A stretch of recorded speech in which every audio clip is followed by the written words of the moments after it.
अगर इन तीन का समर्पण आपने कर दिया तो करत करत अभ्यास के जड़मति हो सुजान। अभ्यास करते रहने से धीरे धीरे जो जड़ बुद्धि लोग भी जो हैं, जिनको बुद्धि भी नहीं है, वो भी बुद्धिमान बन जाते हैं। तो सभी लोग ध्यान को सामान्य क्रिया की तरह लेंगे, जैसे सामान्य घटना है। इसमें बहुत जोर नहीं लगाना है।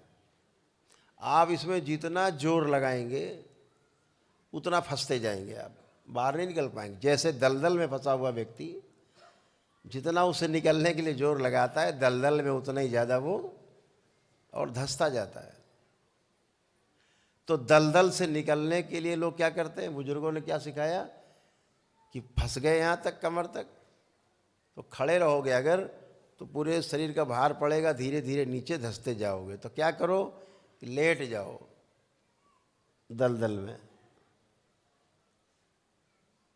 आप लेट गए तो जो सीधा भार पड़ रहा था पैरों की तरफ, सिर का भार पैरों तक धंसते जा रहे थे, लेटने से वो 90 डिग्री बन गया और धंसना बंद हुआ। तो दलदल में ज़्यादा उठापटक नहीं करनी, नहीं तो धंसते जाओगे। दलदल में समर्पण कर देना है। तो अब ये समर्पण किसके प्रति होगा, क्योंकि एक तो है समर्पण करने वाला और दूसरा है जिसके सामने समर्पण होगा।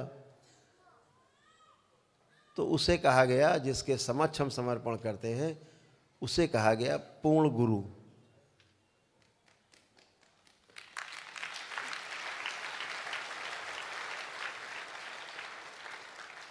तो बाबा जैसे पूर्ण गुरु यदि हम उनके समक्ष अपना समर्पण कर देते हैं कि जही विधि हो ही नाथ हित मोरा, करहु सुवेग दास मैं तो।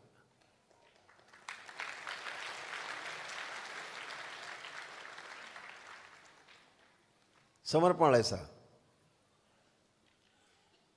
समर्पण के लिए कुछ करना नहीं है।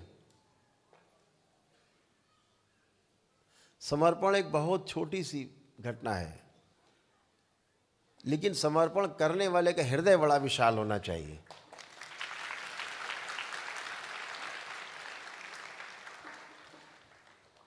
अगर हृदय विशाल नहीं है तो घटना बहुत बड़ी लगेगी समर्पण की। कैसे करें समर्पण, चला ना जाए सब कुछ चला जाएगा समर्पण। कुछ तो बच के रख जाए, कुछ तो रख लें बचा के। अरे भाई, समर्पण का अर्थ ही है सब कुछ लुटा देना। गुरु के सामने सब कुछ लुटा दिया, बचा ही नहीं। कुछ भी बचा के रख रहे हैं कि चलो ऐसा नहीं होगा तो फिर आगे ऐसा कर लेंगे। ये समर्पण की सबसे बड़ी बाधा है। जहां आपने विकल्प चुना, ऐसा नहीं होगा तो ऐसे कर लेंगे,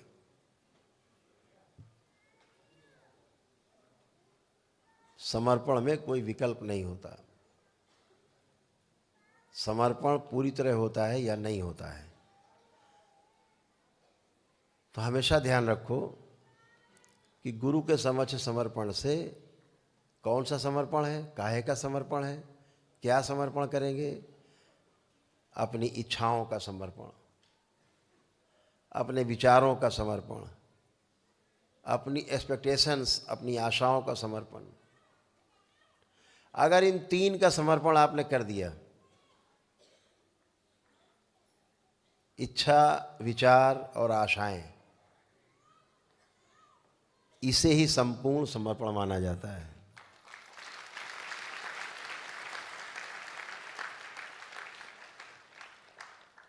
इन इच्छा, विचार, आशाओं में ही आपका काम, क्रोध, मद, लोभ, अहंकार,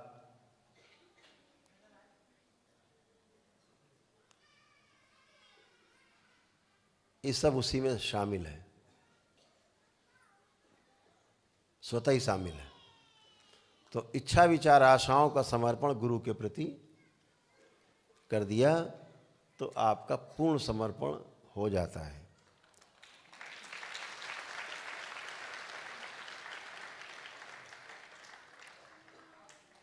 इसलिए जिस दिन समर्पण करते हैं, आप कभी देखो घर में भी माता पिता किसी भी काम के लायक, शारीरिक काम के लायक ना बचे हो, बिस्तर पे ही हो या कोई कार्य ना कर पाते हो वृद्धावस्था में, फिर भी अपने आप को महसूस होता है कि किसी का साया हमारे सिर पर है।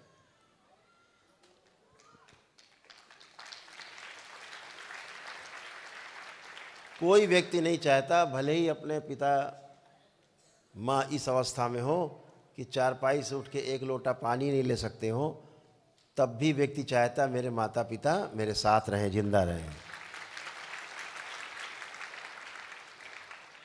वो साये की तरह रहें। तो ऐसे ही गुरु का है। गुरु का जो साया है जब आपके साथ रहता है, और गुरु का साया गुरु देता नहीं, गुरु से छीन लेना पड़ता है, गुरु से लेना पड़ता है।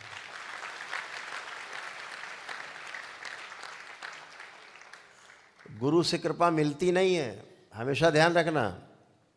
आप सोचो गुरुदेव कृपा करो, बिल्कुल नहीं करेंगे। छीन लो कृपा, लूट लो।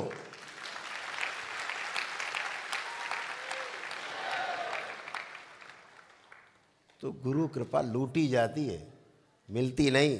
इस धोखे मत रहना कि गुरु कोई कृपा आप पे करेगा। ये कृपा तो आपको लूटनी पड़ेगी। कैसे लूटोगे? समर्पण करके। हमने तो सब कुछ दे दिया, अब तो बचा ही नहीं कुछ। अब तो जो कुछ है तुम्ही से लेना है, अब तुम्ही से लूट लेना है, मेरे पास तो बचा ही नहीं।